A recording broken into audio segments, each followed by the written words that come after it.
Utilitarianism, जिसमें हम बात करेंगे जॉन एस मिल की। अभी तक हमने उपयोगितावाद में बेंथम के विचारों को जाना। बेंथम के बाद के उपयोगितावाद में बेंथम के उपयोगितावाद के दोषों को दूर करने का प्रयास किया। बेंथम, जो कि अभी हमने पहले बात करी, बेंथम जो कि उपयोगितावाद था का समर्थक था, उसके विचारों में या उसके सिद्धांतों में कुछ दोष माने गए या दोष पाए जाते हैं, जिनको बेंथम के बाद के विचार को या उपयोगितावादियों ने दूर करने का प्रयास किया। बेंथम के उपयोगितावाद में 4 मुख्य दोष, जिनको कि बेंथम के बाद के उपयोगितावादियों ने दूर करने का प्रयास किया, वो 4 मुख्य दोष थे कि बेंथम ने नैतिक सुखवाद को मनोवैज्ञानिक सुखवाद पर आधारित किया है और उसने से चाहिए का निगमन किया। यानी कि बेंथम का जो सुखवाद था वो मनोवैज्ञानिक सुखवाद पर आधारित किया, यानी कि हाँ की बात की कि प्रत्येक मनुष्य सुख चाहता है। फिर उसने हाँ से यानी कि चाहता है से उन्होंने ये एक उस सिद्धांत से दूसरा सिद्धांत निकालने की कोशिश करी कि प्रत्येक मनुष्य को अपने सुख की कामना करनी चाहिए। तो उसमें एक दोष तो ये पाया गया कि उन्होंने हाँ से चाहिए का निगमन किया।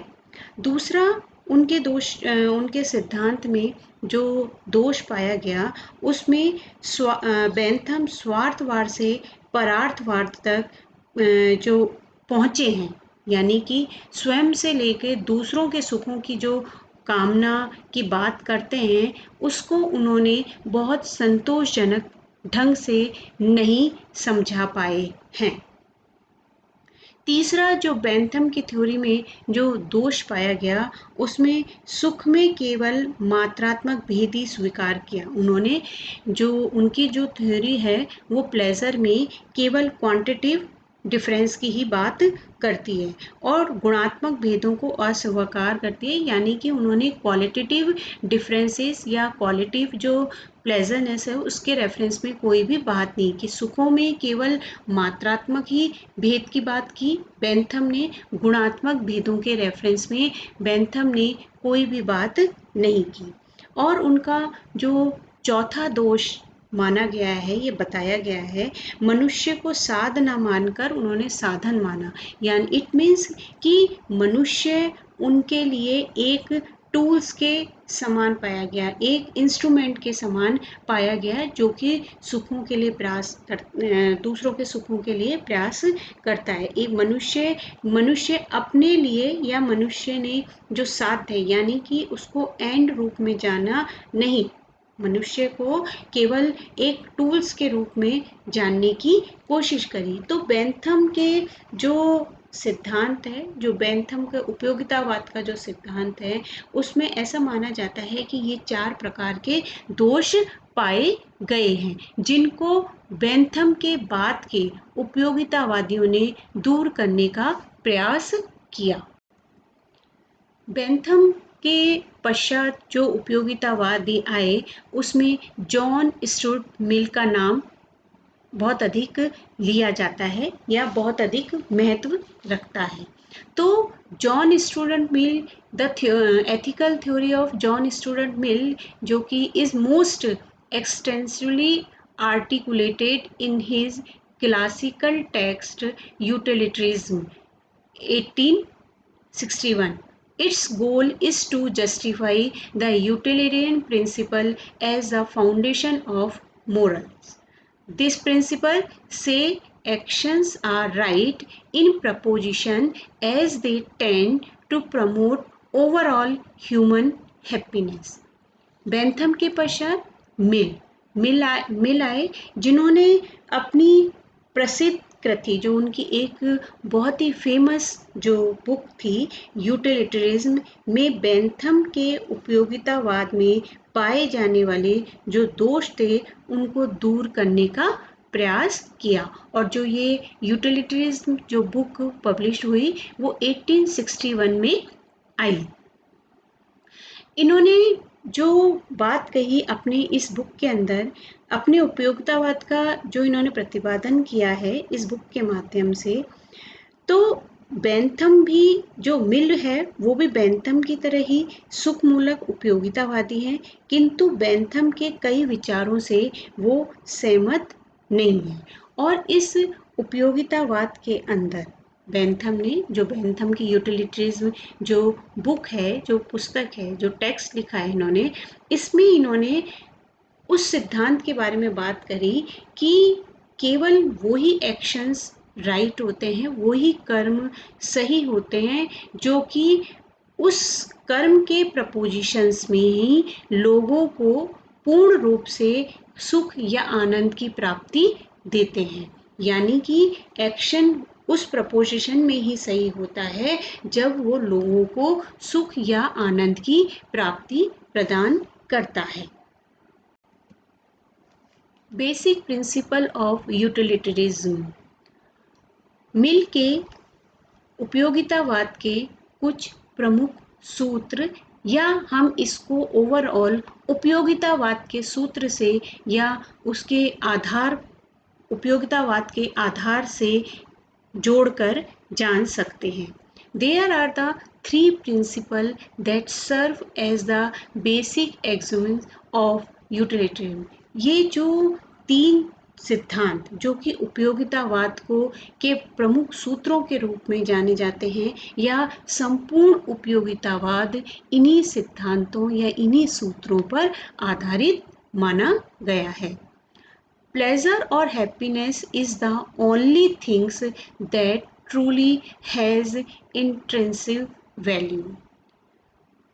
उपयोगितावाद के अनुसार जो सुख या आनंद है वो एक महत्वपूर्ण वस्तु के रूप में जाना जाता है, जिसके अंदर एक जो कि हमारी आंतरिक मूल्य के रूप में उद्घटित होता है। कहने का अर्थ है कि उपयोगितावाद का एक सर्वप्रथम बेसिक सूत्र है जिसमें ये माना जाता है कि प्रत्येक मनुष्य के लिए सुख आवश्यक है, या प्रत्येक मनुष्य को अधिकतम व्यक्तियों के सुख की कामना करनी चाहिए, और ये सुख कैसा होना चाहिए, जो कि मूल्यात्मक होना चाहिए, वैल्यूएबल होना चाहिए। क्यों? क्योंकि वो सभी व्यक्तियों के लिए समान रूप से सहायक होगा। Second, action are right in so far as they promote happiness. वही एक्शन, वही कर्म सही होंगे जो कि क्या करते हैं, जो सुख या आनंद को प्रमोट करते हैं। Wrong in so far as they produced unhappiness. और जो एक्शंस गलत होंगे वो दुख की उत्पत्ति करेंगे या असुख की उत्पत्ति करते हैं। कहने का अर्थ केवल उन्हीं एक्शंस की उपयोगिता मानी गई है जो कि सुख में सहायक होते हैं या आनंद में सहायक होते हैं, और वो एक्शन अनुचित या गलत होते हैं जो कि सुख को उत्पन्न नहीं करते या अनहैप्पीनेस को क्रिएट करते हैं। उपयोगितावाद का तीसरा सूत्र, एवरीवन हैप्पीनेस काउंट्स इक्वली। प्रत्येक व्यक्ति की जो सुख की उत्पत्ति है या जो सुख है वो कैसा होता है, समान होता है। वो उसमें नंबर के आधार पर नहीं माना जाता कि किसके कितने सुख की बात हो। सभी व्यक्तियों का जो सुख होता है वो काउंट कैसा होता है, समान रूप से उसको गिना जा सकता है। तो उपयोगितावाद के ये तीन प्रिंसिपल हैं जिस पे के आधार पर संपूर्ण उपयोगितावाद टिका हुआ रहता है।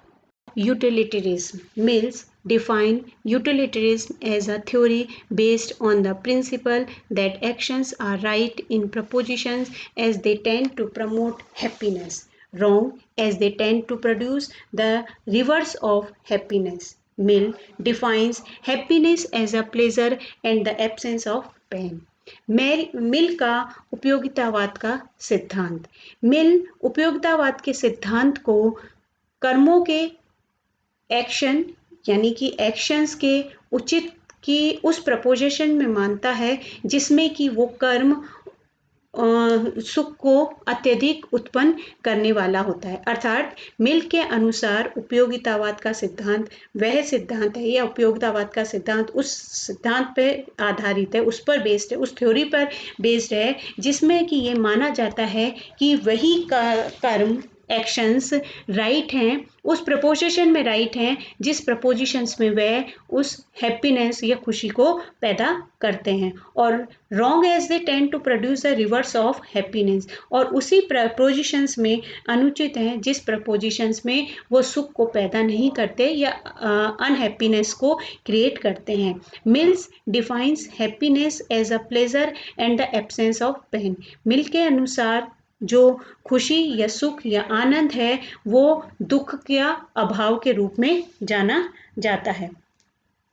साथ ही मिल ने अपनी यूटिलिटरिज्म जो उनकी पुस्तक है में अपना विचार व्यक्त किया है कि नैतिक उपयोगिता या अधिकतम व्यक्तियों के अधिकतम सुख के सिद्धांत को स्वीकार करने का अर्थ यह है कि कर्मों को उस अनुपात में उचित मानना जिसमें वे सुख वृद्धि में सहायक हैं।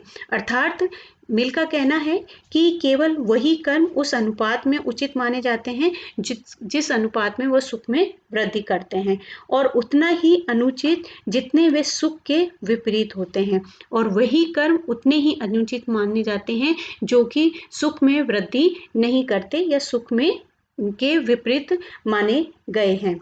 सुख से तात्पर्य इंद्रिय सुख से है। यहाँ पर मिल ने बताया कि यहाँ पे जो सुख का तात्पर्य होता है वो इंद्रियों के माध्यम से उत्पन्न सुख से माना गया है। सुख तथा दुख का भाव ही वांछनीय। यदि इंद्रियों के माध्यम से जो भी हम सुख प्राप्त करते हैं उसमें हमें या तो हमें सुख की प्राप्ति होती है या दुख की प्राप्ति होती है, और दोनों ही या तो इंद्रिय जो सुख होते हैं या तो दुख प्रदान करते हैं या सुख प्रदान करते हैं। समस्त वांछनीय वस्तुओं की वांछनीयता का आधार या तो उनका स्वयं में सुखप्रद होना होता है अथवा सुखवर्धन में सहायक होना होता है। यानी कि कुछ वस्तुएं जो जिन भी वस्तुओं की हम इच्छा करते हैं वो वस्तुएं या तो हमें सुख प्रदान करती हैं या हमें दुख प्रदान करती हैं, या यूं कह सकते हैं कि जिन वस्तुओं की हम इच्छा करते हैं उनके माध्यम से सुख प्राप्त होता है या वो सुख वृद्धि में सहायक होती हैं या सुख प्राप्त करने में वो वस्तुएं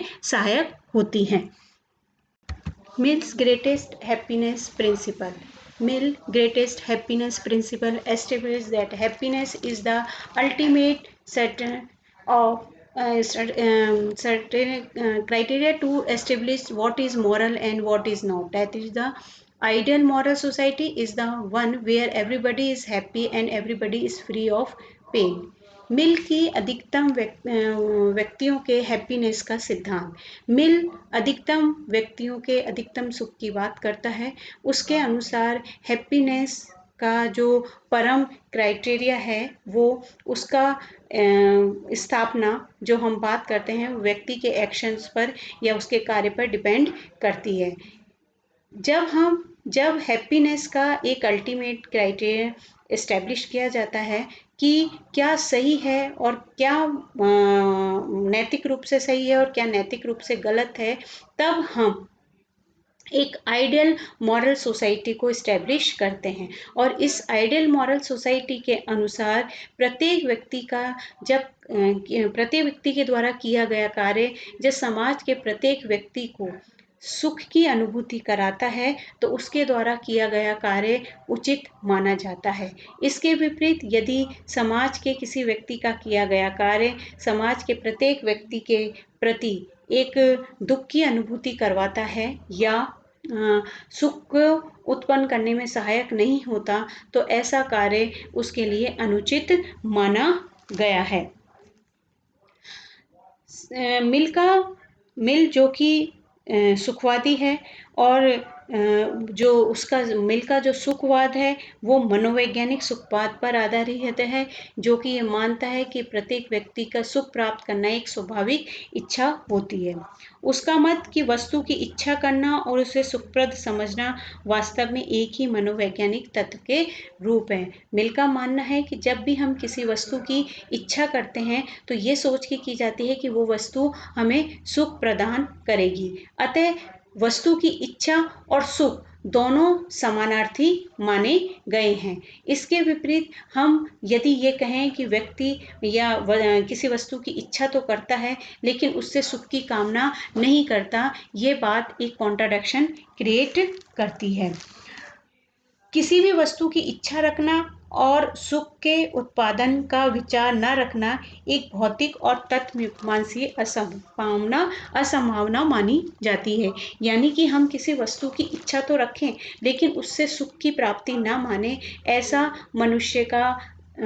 ऐसे मनुष्य के द्वारा कल्पना नहीं की जा सकती, क्योंकि सुख की स्वाभाविक इच्छा ही मनुष्य के ऊपर डिपेंड करती है। मनुष्य का स्वभाव ही ऐसा है कि वह सुख प्राप्त करना चाहता है। तो मनुष्य किसी वस्तु की इच्छा रखे लेकिन उससे सुख की प्राप्ति ना माने, ऐसा विचार नहीं हो सकता। जिससे सुख की प्राप्ति होगी वही जिस वस्तु की सुख से प्राप्ति होगी वही सुख प्रदान करेगी। यानी कि समाज के प्रत्येक व्यक्ति के द्वारा किया गया कार्य समाज के प्रत्येक व्यक्ति को यदि सुख की प्राप्ति करवाता है तो उसका कार्य मॉरल रूप से सही होता है। इसके विपरीत अगर उसका किया गया कार्य समाज के प्रत्येक व्यक्ति में एक दुख की भाव जागृत करता है या दुख को उत्पन्न करता है, तो उसके द्वारा किया गया कार्य अनुचित माना गया है। और यह एक आइडियल सोसाइटी के लिए संभव नहीं है कि जिसमें कि मनुष्य जिन कार्यों की या जिन वस्तुओं की इच्छा रखे उसका प्रभाव उसे नकारात्मक रूप से मिले। एक आइडियल सोसाइटी के लिए मनुष्य जिन कार्यों की इच्छा करता है, जिन कार्य को करता है, उसके माध्यम से दूसरे व्यक्ति जो कि उससे प्रभावित होते हैं, यदि वो उसके कार्य द्वारा सुख की प्राप्ति होती है तो वो कार्य एक उचित कार्य के रूप में जाना जाता है और मनुष्य को वो सुख प्रदान करता है।